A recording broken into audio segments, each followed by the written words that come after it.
I think that the important thing to know when we talk about the disciplines we represent is it helps give people just a little bit of a clue about what we're doing, you know? And it's okay to play with these definitions and to think about how to present ourselves. It's also okay to change these disciplines over time.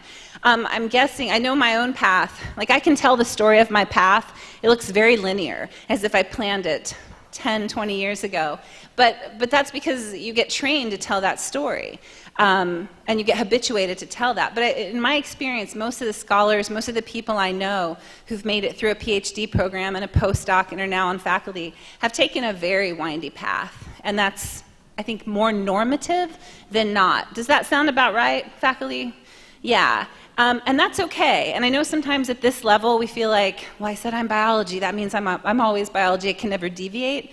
And I want to discourage you from that thinking. And you have amazing people around the room to mentor and guide you, to talk about that and check in with. And part of the purpose of this program is not just to support you, but to open up doors of opportunity for you so you can see all the different things. And you heard a lot of people introduce themselves. We've got sociologists, biologists, public health people, epidemiologists, people from social work, nutritionists. I could go on. Seek out these people. Do informational interviews. Learn about what they do. See how it intersects with your interests. Be open-minded to what's out there, okay? And one of the things that we're going to do to really help you think about the opportunities and the pathways that are open to you is something that we are calling elevator pitches. You've heard a couple people refer to it. It's in the agenda. Does anyone know what an elevator pitch is? Yeah? I hope you do, Tori, because you're about to teach us. So not counting Tori. Yeah, have people had experience creating them before? So Tori's about to do a fantastic job involving some fruit and maybe some juggling of introducing you to elevator pitches. No juggling? No juggling? Okay, Tori. Okay, swallowing the oranges whole. I want to say this is, of all the things we did last year, I think the elevator pitches were the, at least by the scholars and the faculty that were in attendance, it was one of the most favorite things that people did. It was one of the most talked about. And the feedback I've gotten from scholars over the years, it was one of the most useful things for them moving forward throughout this past year now. And Tori's going to talk a lot about it. The one thing I want to say is, and I'm sure Tori will say this too, you are not married to your elevator pitch. This is just your first chance to think about who you are and how you want to present yourself. Just go for it for the next 5 days. You can change it at any point. You can change it the day that you're giving it. People do. And I have about, in all seriousness, I probably have about 5 different variations of my own elevator pitch, and it changes over time. One of the scholars, one of the great questions you asked our panel is, how has your research changed over time? And you know, they didn't have a lot of time to answer that, but I can tell you everyone's research changes over time because everyone's identity changes over time, and we ask different questions and we have different experiences, and that is okay, and we want to encourage it. So please don't feel bound by your ideas, you know, feel like they're just launching pads to new ideas. So with that, we're a bit ahead of schedule, but I'm going to go ahead and bring Tori up, and we'll jump into the elevator pitch presentation and start thinking ahead. If you didn't already see it on the schedule, on Friday, each and every one of you is going to come up to this podium and give a brief elevator pitch. And that will be the culminating experience of this week. Well, I guess the dinner we have that night's the culminating experience. But you will have a chance to do exactly what many of us are doing, and we're so excited to hear them. So with that, the fantastic Tori Blackwell. Thank you.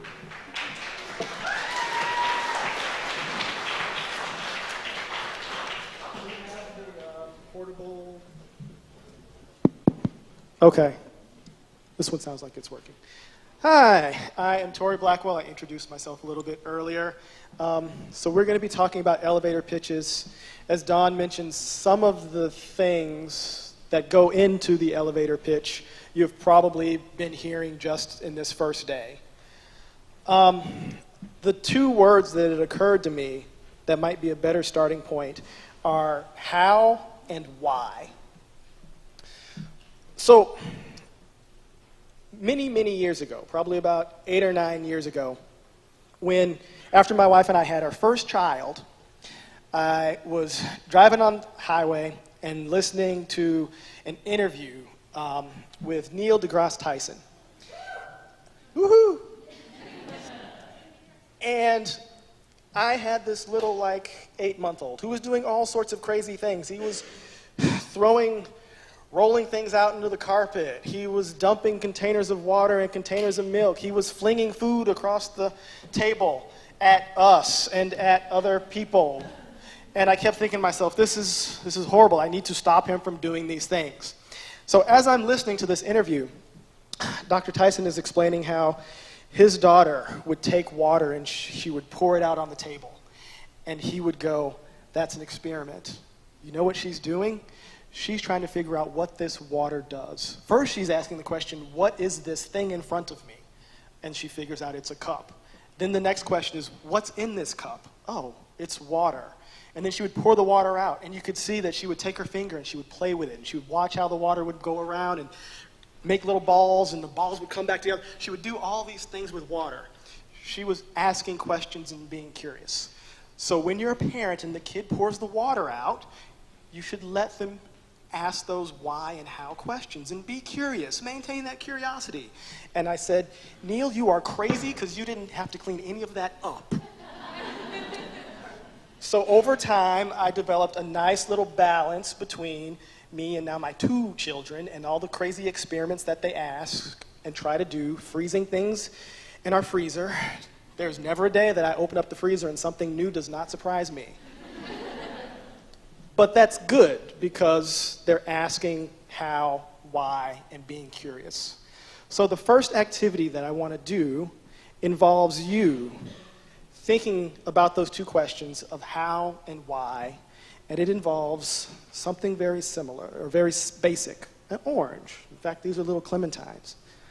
And you can ask all sorts of questions about these oranges if you really want to, and I think you guys can. So what I want to do is I kind of want to get those creative juices flowing, asking, thinking about questions, and then from that we will look at the elevator pitches.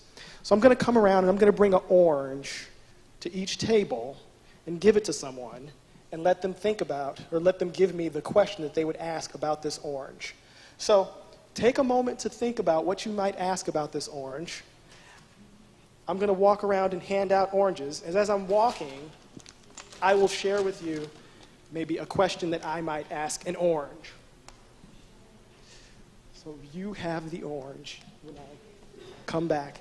So something that I might ask an orange, or ask about an orange, a question I might want to answer about an orange is, what makes this orange at the genetic level different from any other fruit? I would really love to know what makes this orange different. Let's try to listen to some of the questions that people came up with. So oranges over here. Who has oranges? How did the clementine and orange that we know today evolve over time? Okay. And guess what? Because you get to answer the question, you can keep that orange. It's in its own little package. You don't have to worry about it being dirty.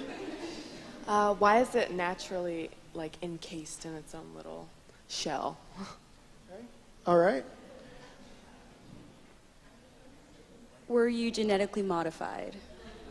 Okay. That's a hot button one. Why is an orange orange? It's a great question. Why is an orange orange? How is the size different with a clementine than regular big oranges? Okay, we've got our clementines, we've got our navels. Why does it form individual slices? Okay. All right. I'll come over there now.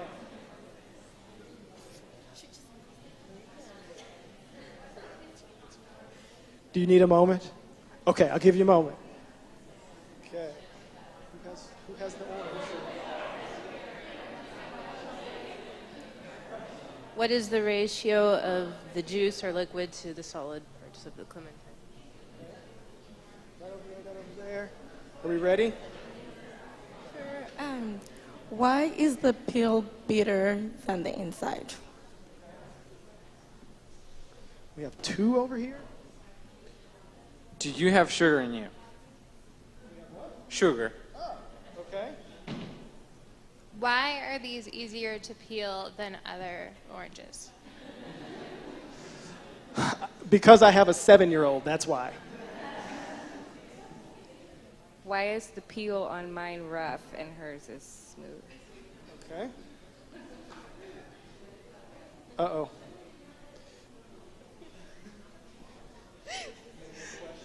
I don't, I'm still thinking, hold on. Okay, I'll come back. We'll go over here. Does the color have anything to do with the healing properties or chemical makeup? Okay. How do different people experience taste? And if there was a scale of how they would rate it, how would it vary amongst different cultures and different people? Okay. I was wondering when we would get some questions related to culture and those types of components of this orange. Why can't we eat the seeds of an orange? Oh, How do you handle the pressures of being two things, both a fruit and a color? okay. All right. Have I not been back here?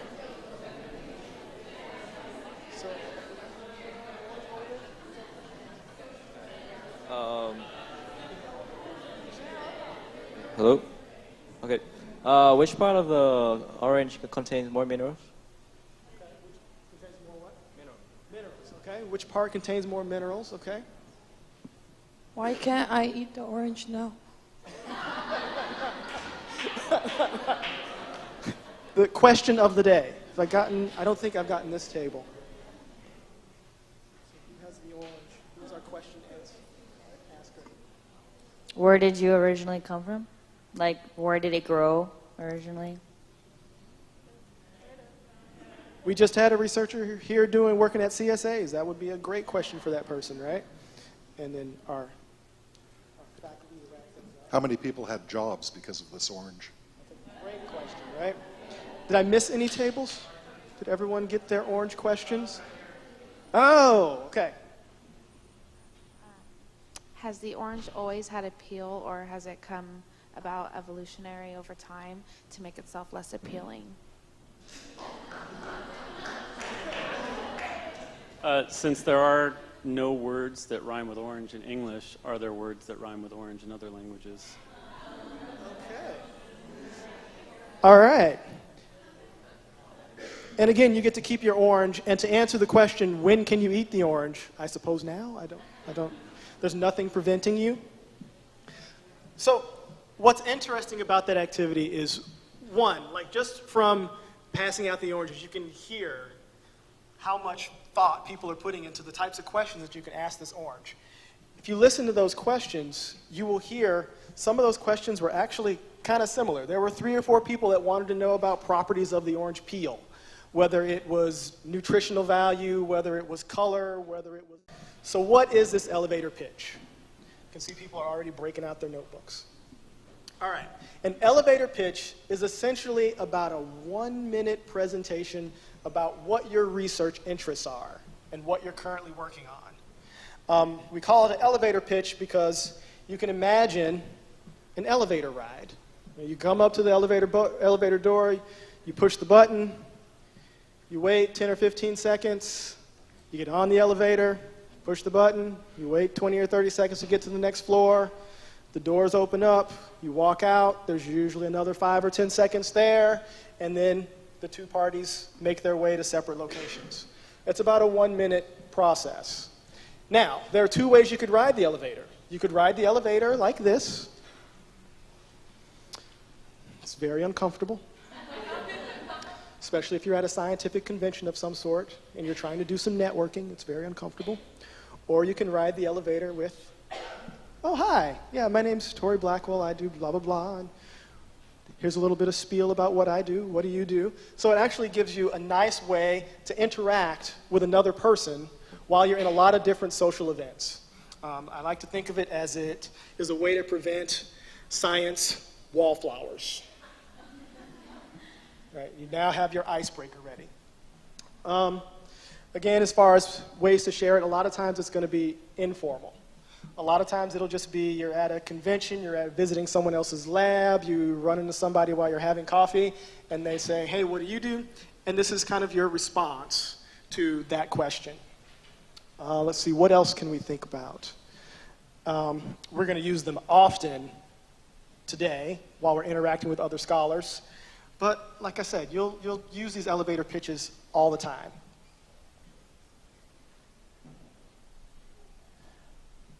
So the elevator pitches are handy because if I just tell you my name, you may or may not remember that. If I tell you my name and maybe where I'm from, you might remember a little bit more. Maybe you'll make some connection, maybe you won't make some connection. If I tell you my name and then tell you a little bit about my research and why I like my research and why I'm enthusiastic about my research and where I think my research is going, you might pick up on my name, you might pick up on my enthusiasm, you might pick up on my project, you might start making connections with your project to my project. There are a lot of other things that might happen that kind of solidify that interaction and makes it more memorable. It also allows other people to kind of get a feel for where you are relative to where they are. Right? When I was a graduate student, if I went someplace and I ran into someone who was a yeast worker, then I could much better relate to what they were working on because I was also a yeast worker. If I was working with somebody and they weren't yeast, but they were working on similar proteins, and I could go, oh, okay, so organisms are different, but the proteins are the same. Okay, maybe we're not looking at the same proteins, but we're looking at the same types of pathways. Okay, proteins aren't the same, but pathways are the same. Okay, maybe we're not looking at anything that's totally similar, but they're also molecular biology people. Okay, I can kind of understand where I should be putting this conversation, and it kind of determine what type of relationship I'm able to build with that person.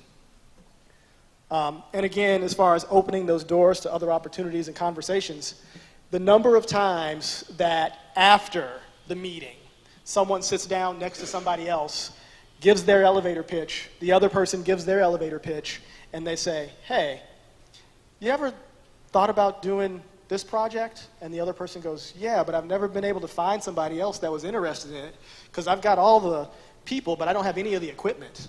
The other person goes, well, I got all the equipment, I don't have any of the people.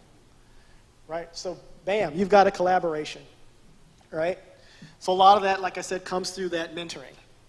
And one of the points of this program is to give you guys a base of people. So maybe 5 years from now, 10 years from now, you might remember some of the individuals in the room and be able to go, hey, remember when you gave that elevator pitch, were you still working on that? Are you still thinking about that? Hey, I'm kind of working on this. Is there any kind of collaboration we can get set up? So they're very handy. All right, what is included in an elevator pitch? Now, I think I have one student. Do you want to come on up? Who's going to give us an example of an elevator pitch? This is from our previous cohort, so you can kind of get a feel for what one sounds like. I have very good, high levels of confidence. All right, this is the first time I'll be doing this, so bear with me. All right. Hi, I'm Ashley Widmer, and I'm involved in cancer immunotherapy research. One of the issues with cancer treatments, such as chemotherapy, is that while they do effectively kill cancer, is that they also attack other rapidly dividing cells. This leads to unwanted side effects and further injury of patients. In order to avoid this issue altogether, we're developing a more elegant approach in treating cancer using liposomal nanoparticles. These nanoparticles have an immune cell-specific targeting system that allows for the restoration of the natural immune response in the body. By reactivating the immune system, we are able to effectively kill cancer without the unwanted side effects. This is the future of cancer research.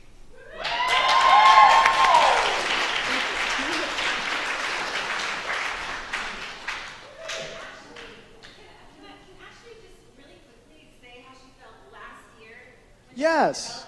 Yes. That was amazing. Yes. But I know that she didn't feel like that last year. I want people to see that, you know. Yeah, so last year I did my elevator pitch on diabetes, but I'm actually in an RLC that does cancer immunotherapy, so obviously I would choose that. You'll hear more about it on Wednesday. I'll be presenting a full presentation on that day, but definitely last year I'm not a very good public speaker, or at least I don't like to think that I am, but everybody tells me that I'm quite good at it. But but definitely it's normal if you guys feel really afraid of developing an elevator pitch. It's not difficult, but finding something that you're really passionate about and what you can easily talk about and talk to is really important. And I think that when you choose your elevator pitches to present on Friday, definitely pick something that you'd be interested in actually doing in your RLCs. Thank you, Ashley.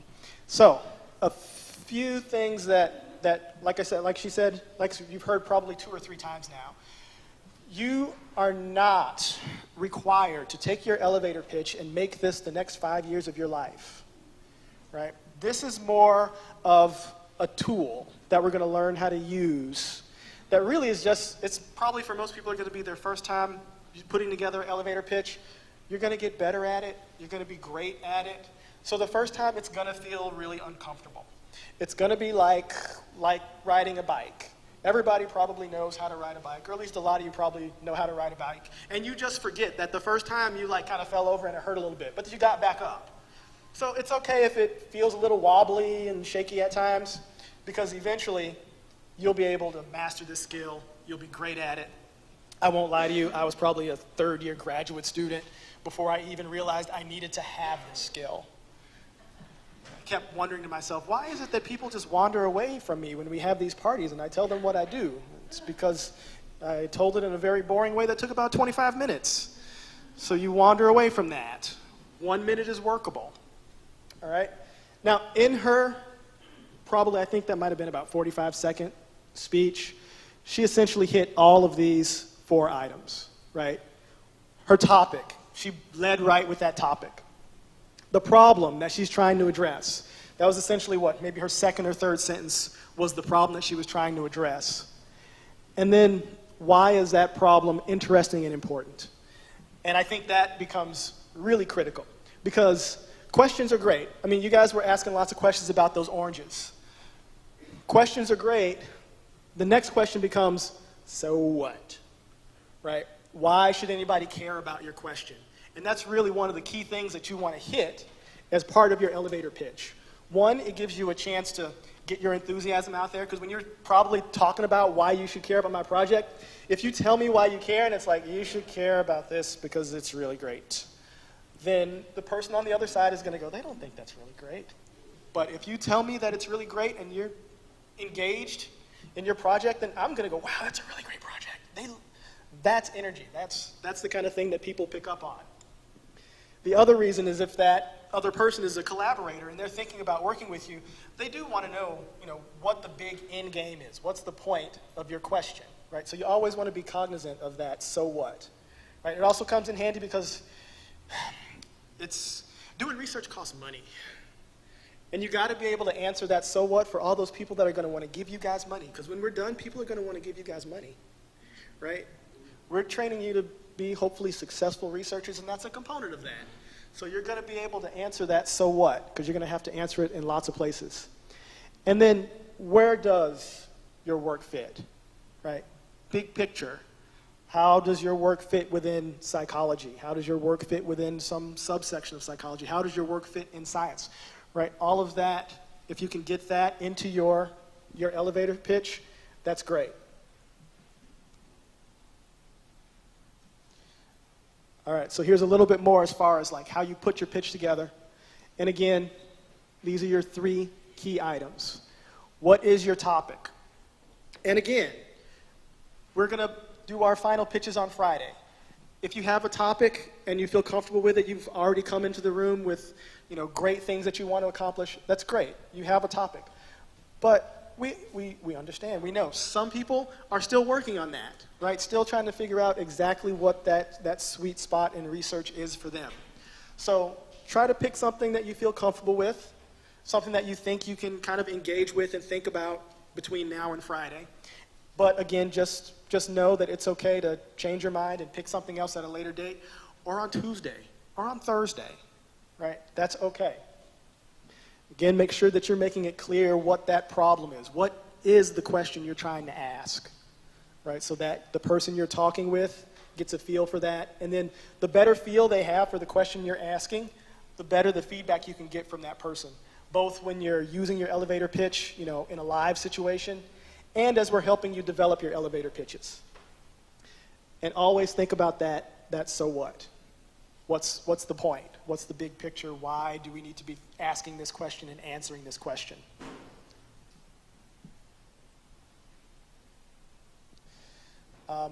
This last slide kind of gets to that thing that we've been talking about how these pitches are not constant. These things are plastic, and they can vary and change over time for a lot of different reasons. For one, science always advances, right? You guys could have your perfect pitch right now, and you could do the research, and maybe you have some great experimental data, and you get your question answered in 2 years. Woohoo! Yes! You're going to have another question. That's just how research works. What usually happens is you answer that first question, and while you're answering it, you figure out there's 1, 2, 10, 25 other questions that you can continue asking. So you push it. I like to kind of think of it as you're slowly rolling a rock up a never-ending hill, because there's always more questions to ask. And when the hill gets too high, you're probably old, so you just pass the rock off to the next young kid. They can keep rolling it up the hill for you. It never ceases. The other thing is the pitch can vary based on the audience. So when I was a graduate student, I spent a lot of time working on yeast. So if I was in my graduate school lab or at some yeast convention, my elevator pitch would start off with, we look at S-Cerevisiae to understand the mating phenotype. We understand that there's a MAT-A type and a MAT-alpha type. Under the right conditions, the MAT-A and the MAT-alpha can find each other using a pheromone signaling mechanism. They have a gradient of pheromone that they use in order to guide towards each other. And once they have oriented themselves properly, they will start to grow towards each other. They will form a shmoo in that budding growth process, attach to each other, form buds, and generate new offspring. In order to look at that, we look at a bunch of MAP kinase signaling pathways, and it's like another 30 seconds of great chemistry. When I was in a less formal setting, say if I'm at a bar with some people that don't necessarily do a lot of yeast research, I might say, I watch yeast have sex under the microscope. It turns out that yeast don't have mouths or eyes or ears, so they don't know where each other's at. But they put little things out into the solution so they can find each other, and they will grow towards where their friend is putting stuff out at. And guess what? We care because that's the same way that your axons figure out how to get to the end of your finger, and it's also the same way that your vascular system forms. So that's why we care. And if I was working with little kids, then I would say, guess what? You know those things that your mom uses to make bread? They're these little tiny dots, and I watch how they talk to each other. Right? So it changes based on the audience. And what you will figure out is, just like Dawn kind of indicated, your pitch will probably change, or your pitch will at some point become supernatural. So she was talking about how she kind of had like 5 different pitches. And because she's kind of been working on pitches, understands how the pitches work, it becomes a very fluid thing. You walk into a room, you can judge the audience, you can figure out, okay, this is the version of the pitch that I need at this moment, and you give that pitch. You walk into another audience, you change the pitch. You get some new data, you change the pitch, because now you've pushed your research forward. You might not be given that same spiel. I know if I went back to my graduate school lab that I left 10 years ago, my pitch would probably not be what they're currently doing because they've learned more. So now they don't focus so much on how it finds the right partner. They're probably focusing on, I think now they're focusing on binding proteins that are out on the cytoplasm to figure out how they get connected to each other so that they can do all the other wonderful things that they're doing. Right? So it changes, and as you get better at forming that pitch, you'll be very, very good at making those modifications on the fly. You'll have 5 pitches, you might have 10 pitches, you might have 20 pitches. You may get to the point where, like in the Matrix, there is no spoon, there is no pitch. It's just you. Because your pitch is so much a part of what you do on a day-to-day basis that all you're really doing is you're just concisely and succinctly telling somebody what you've been doing for 15 years of your life. Right? Now, we don't have 15 years. The funding will have run out on dinner. So instead, we've got about 5 days, and I think, since the audio is not working, I would show you some example pitches, but I think that we're going to see people wiggling instead of dancing. But what I would encourage you to do is you can do a Google search. If you do a Google search for BUILD EXITO, if you do a Google search for BUILD EXITO and elevator pitches, you will get our link from last year's elevator pitches. So you can watch, I think it's about an hour of elevator pitches from our previous scholars, including our scholar in the back room, including Sean. I think his pitch is at about minute 9 or something.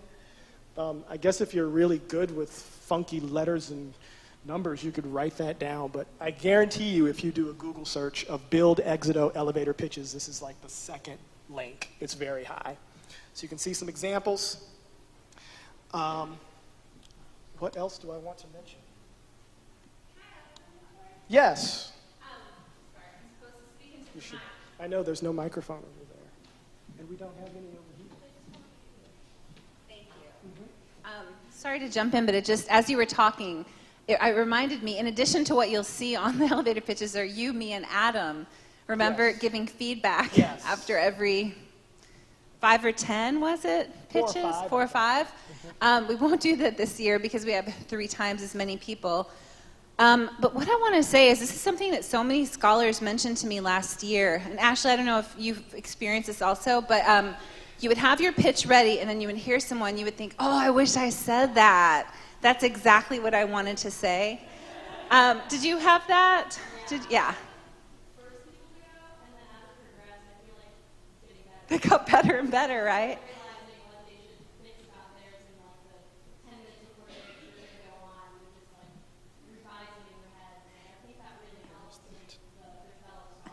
Absolutely. So in the hour or two that you hear people giving their pitches, you're revising, and you can see the progression. And I don't want to say got better. They're all great. I guess I would say got more focused, got more pointed, got more passionate is what you would see. So I take that as like an analogy of what happens in our careers. So what happens for you in that hour or two on Friday when you hear people go around, that's been happening for us on faculty for 10, 20, 30 years. Sitting in rooms and seeing how people react and going to symposiums and presentations and learning like how to present yourself, what gets people excited. And I think Tori put it so well, a lot of this really does come down to, you know, how does research, how do we get research done? What is the business of research? It's about getting grants, by and large. That's how we get to do the work we do. And the way that we get grants is by telling a very compelling story and making our story sound more compelling than any of our competitors. Part of it is building up our own skill set and showing that we can do the work. But part of it too is, I mean, there's a lot of people out there that have the same skill set. So the way that you differentiate is by telling the story in a way that's compelling and gets funders to get very excited. And the funder you'll hear the most about this week is the National Institutes of Health, or NIH. And that's because they're funding this amazing project. And I wanted to say, I don't know if you've seen it on the agenda or if somehow it's become clear, the NIH is coincidentally, I think it's a coincidence, going to be here on Wednesday, our site visitors, as they're called. So I think it really did, it's coincidental, right, Kay? They didn't plan it from the get-go, but... Yeah, and so what's happening is they're coming during orientation. So the people that give us, I shouldn't say give us, the funding that we earned, they're coming to take a look. And I don't think it's too much to overstate, sort of evaluate and assess how things are going. So they will be here. They'll be observing you. They'll be observing us. I should say, no, they'll be observing us. They'll be enjoying you, observing us. And I think it's a perfect example, and I bring it up now just to say, part of what we're going to be doing on Wednesday, when I say we, I mean myself, Kay, Tori, faculty, staff, is telling our story. You are part of our story, so we're presenting our story in that way to show them, hey, aren't you glad you gave us this money? Give us more. This is working really well. And so when we think about these pitches, this isn't just some academic exercise. It really is about clarifying the way we think, clarifying the work we do, and getting other people excited about it so that we can move our work forward. And I just wanted to make sure and make that connection to, you know, we're all here because we're interested in research on some level, some of us more than others, but we're also participating in research as we're all here at the same time. So there are these things happening at different levels. Thank you for letting me jump in. No, that was good. And along those same lines, so a lot of people always worry about how to craft that elevator speech. Remember, at this stage, it's like picking out clothes from the store. Some are going to fit, some are going to not fit. You can try on lots of different things. We are not at the tailoring phase yet, so some of them might be a little baggy in a few places. But use the time. We're going to have lots of time. The breakout sessions, you'll be able to try your elevator pitches out on the faculty from your colleges. When you guys are out at dinner, you can bounce your elevator pitches off of each other, get a little feedback, see how it goes when you share it with someone else. When we've got breaks, if you're trying to think of something to do, look at the person next to you and swap your elevator pitches. So there are definitely lots of opportunities between now and Friday to kind of share those elevator pitches and refine them as best you can over this next 5 days. And then on Friday, we will have our big celebratory event where we listen to each of your elevator pitches, which I am positive are going to be some great elevator pitches. Just from, like I said, listening to the Orange activity. I know you guys have lots and lots and lots of good ideas. So it just becomes a question of sitting down and trying to answer those 4 questions. Right? What's my topic? Why do you care? Where does it fit within the field? Like, think about those questions, and you should be able to put together pretty good elevator pitches by Friday. So with that, I think we're still running early. Yeah, we've got some time before our next break. So, in your groups, if you want to... Oh. Yes, there is a time limit. It is a hard 1 minute. A hard 1 minute. I don't want to have to break the hook out to drag you off stage or get one of the, I don't know, I'm going to have to get, what's that guy, get some of the American Idol people out here to like ring the buzzer to get you off the stage. I don't want to have to do that, right? So you're going to have a solid minute, but that's where that conciseness comes in. Because remember, you've only got an elevator ride. And it's not an elevator to the moon or to Mars. It's a very short elevator ride. So you do want to kind of work on that conciseness. So maybe you might not want to throw the time factor in quite yet until you've got a little bit more formed idea of what you want to work on. But later on, pull out a timer. We all have smartphones and watches and things like that. So you can find a way to get that minute in there and just kind of feel out how things are working. And that's where practicing comes in handy, because you might figure out you need to remove something or maybe change some things around to make it more succinct to fit into that 1 minute. That's where you can maybe come up with 3 or 4 ways to say it. Try it out one way. Oh, I didn't like taking that part out. I want to put that part back in. Oh, I took this part out. I need to put this other part in. Those types of things.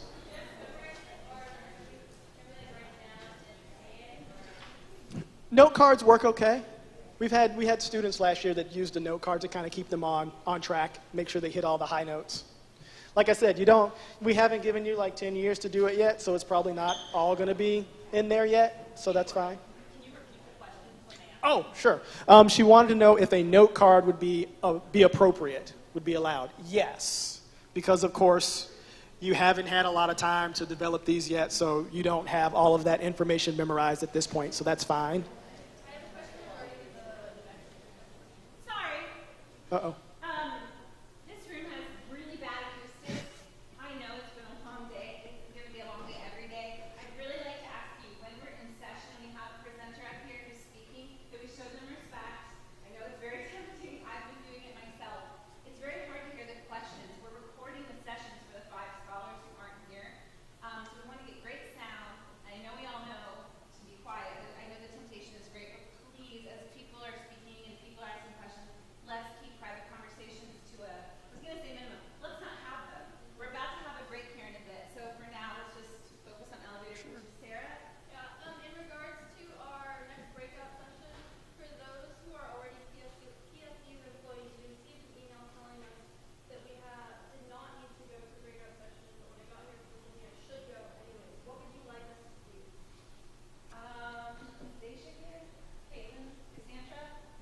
Do you need the microphone for this one? This question was about breakout sessions. Yeah, so we'll put that question on hold as Caitlin comes up. Do we have any more questions about the elevator pitches before we break into that? Yeah.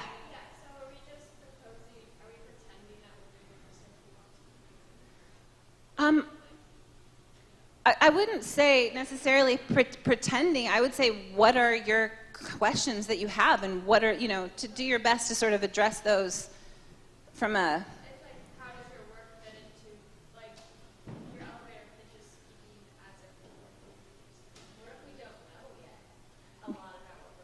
And you probably won't. And so, I would say maybe take 5, 10, 20 minutes this week to look out there, do some Google searching, see, you don't need to know everything about what's out there, certainly, but a quick, search or a conversation with other researchers that are here can help you figure that out. You don't need to know everything about it. We're not judging you on the quantity of your knowledge or how much you know about it.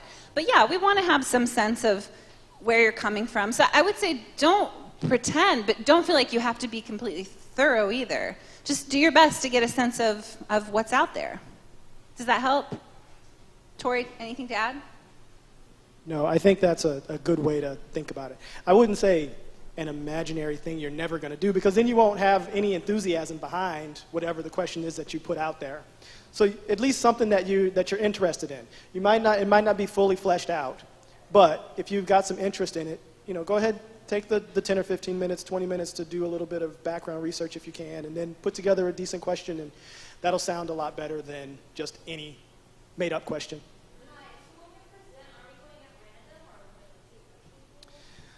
Well, probably, I'm thinking we might try to do table by table. I'll figure out some kind of system. The last time we were able to just make one big circle and just start on one end and go to the other, we won't be able to do that this time. So it'll probably just go table to table. We've got a pretty fairly large space of time, gap of time to get all of the presentations in. So we'll get them in. Most likely, I'll figure out some kind of way to hand a stick or something to kind of keep things moving from place to place. This is on Friday. I don't have the schedule. I think it's 3 o'clock to 5 o'clock. Okay, 3:30 to 5:30. It is in your schedule of events.